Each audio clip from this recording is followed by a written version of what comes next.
So guys, what is this? Bumper edition? I don't know what to call it.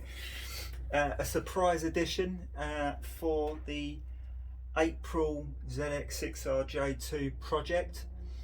And if you can't see what I'm looking at, I'd done it yesterday and I'd done a long bloody video and edited everything and then had a brain fart and deleted it.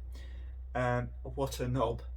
Yeah, big gutting, and sorry for you guys, because I think this is fantastic. I think this is a revelation, because we all talk about doing up our bikes and spending some money on them and trying to make them the best that we can.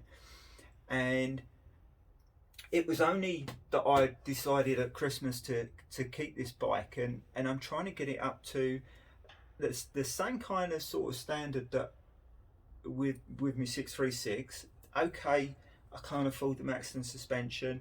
A lot of the other stuff I've done, apart from like the quick shifter and that, again, it all costs money. And I was trying to think of a way of trying to update the bike without costing me a lot of money. And at the beginning, or the first video that I'd done, when I said that I haven't got a lot of money, literally the next day a check fell on my doorstep for 175 quid from MCE Insurance, the Gibraltar branch that has packed up, which was my company. That packed up in end of January, so I had to get new insurance. And I thought, I'm never going to see that money ever again, even though that I paid me full policy. But I got a rebate of 175 quid. And a massive shout out to Ryan Mace for this, because I'd noticed in a post where someone said, what should I do to my bike? And he suggested about doing a rear suspension swap.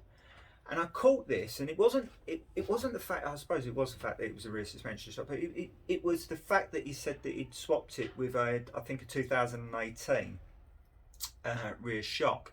And I'd already read on a forum that you can swap them. I think it's from 2013 to 2021. They're the same model, or they're the same shock per se. But I thought, are these just a straight bolt on? So I asked Ryan, I said, are these a straight bolt on? It sounds like you've done it. He said, no, they're not a straight bolt on. The bush at the bottom, which is on the bottom of your suspension part, the bush that goes in between it is too wide for the new suspension. So here's the old suspension. There's the bush that sits in between now on the suspension arm.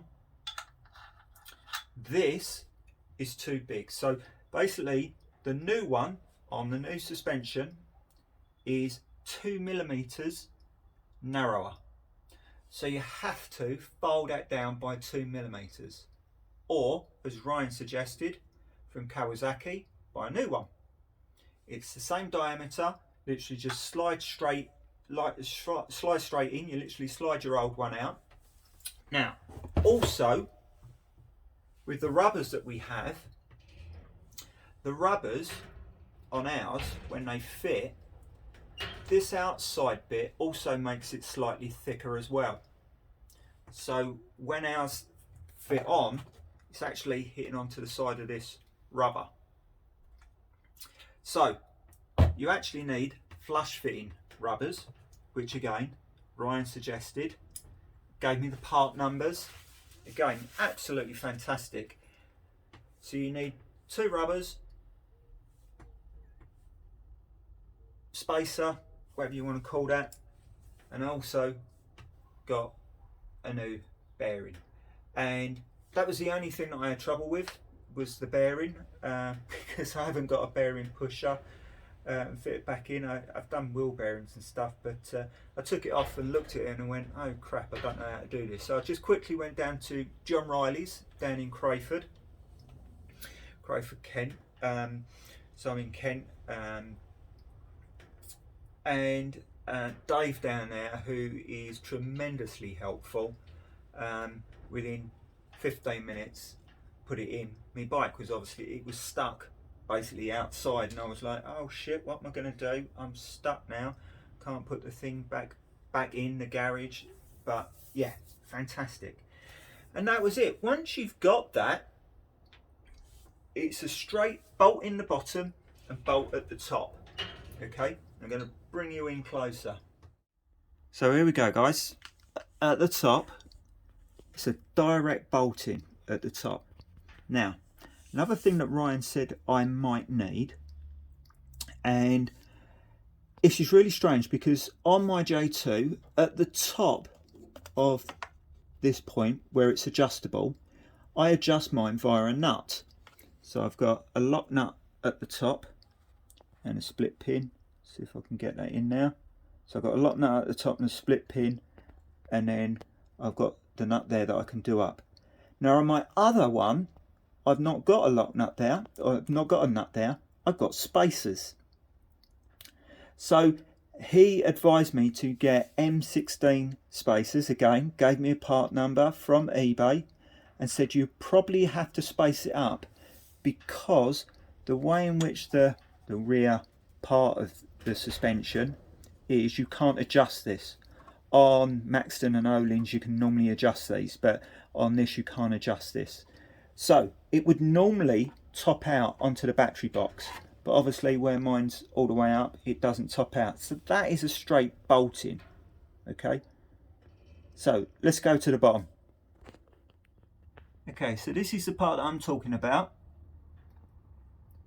Going to try and keep it as steady as I can. So as you see, if this cylinder was in between, it would be too wide for this shock. And that is all you need to do. It's literally take that cylinder out, take the two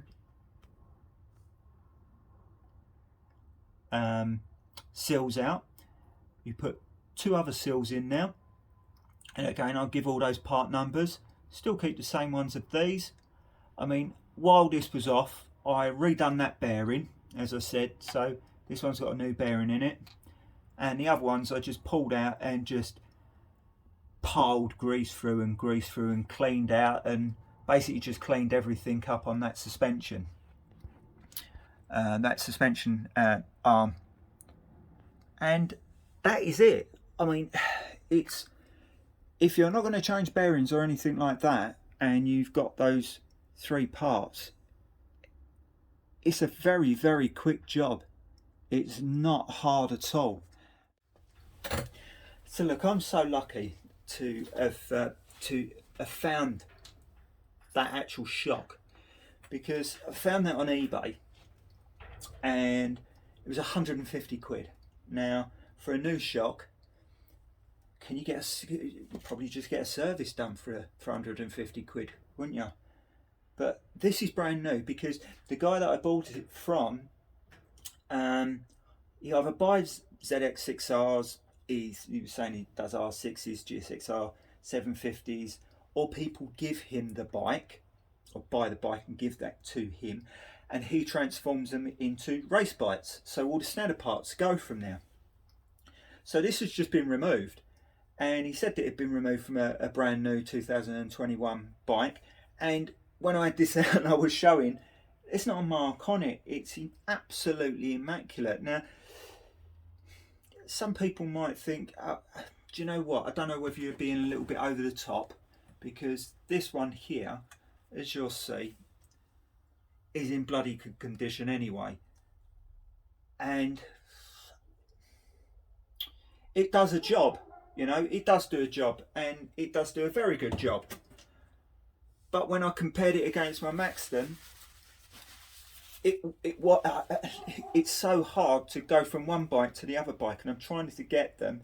Obviously I'm not going to get them like for like unless I spend that money, but the rear shock on these are probably one of the weakest points. I don't want to sound like I'm criticising, because they're still very good, but I knew that mine could do with refreshing. At the end of the day, this has only done 3,000 miles, and it's going to go on eBay. And if someone wants it in a very good condition, bike, it was actually taken off of my 2003 636 A1P, and when I bought the bike it had done 1900 miles and I only done 1,000 miles on it from taking it off. So this has done 3,000 miles if anyone's interested. So yeah, I mean I think it's great that, and as I say, I cannot thank Ryan enough, because without that I certainly would have been pulling my hair out. I would have had probably a Dremel on this and probably cocked it right up. And for the sake of those parts, so I wanted the cylinder, we've got the bearing that will go in, and then we've got the two seals. For those delivered from main Kawasaki, 35 quid. So 35 quid plus the 150, 185 quid, brand new shock, done. It's not bad. And these were the washers that Ryan told me to get, the M16 washers. I did think when he said about these, I've got an adjustable one. I don't know whether I need them. Only 3 quid. They come in use at some point. So I just wanted to do a quick video, and as I say, cocked right up deleting it. Just wanted to do a quick video just to say I will let you know what it's like. I will try it out and I will let you guys know what it's like. I can already, you know, where you bounce on the back of your bike, I can already tell that it's dramatically better. You know, the dampening inside is dramatically better. It'd be interesting to know weight ratios of oils or anything, if anyone knows out there the standard spring weight, oil weight, you know, of what that is. And also I'm going to phone up Richard at Maxton and say how easy are they, because I haven't got the stuff to take these apart.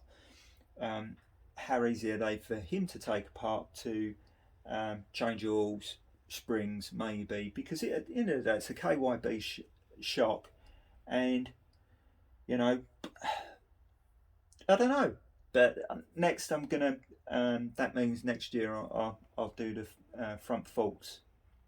I'll send them off and I'll do a cheaper version, maybe new springs, keep the cartridges in, new springs, new oils, maybe new dampeners, to try and keep it under 500 quid I think for that one.